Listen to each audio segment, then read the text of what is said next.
ጩኸታችን እኮ አመል አይደለም፣ ልማድም አይደለም። ተያይዘን እንዳን ነው።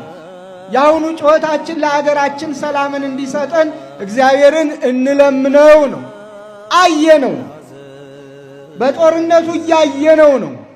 ዓመታት እየተቆጠሩ ነው። እግዚአብሔር ሰላምን ካልሰጠ በጦርነት የሚመጣም ሰላም ሊሆን አይችልም። ስለዚህ ሰላምን እንዲሰጠን እግዚአብሔርን እንለምነው። እንደ አናንያ፣ እንደ አዛርያ፣ እንደ ሚሳኤል እግዚአብሔር በቃ ሲል ደግሞ ሁሉም ይበቃል። ለእግዚአብሔር የሚሳነው ነገር የለም። እግዚአብሔር ሲፈልግ የተናቁትን አስነስቶ ሽማግሌዎች አድርጎ ሊያስታርቅ ይችላል። እግዚአብሔር ሲፈልግ እንደ ነቢያቱ፣ እንደ ቅዱሳኑ፣ እንደ ባሕታውያን አባቶቻችን አስታራቂዎች አድርጎ ያሰማራል።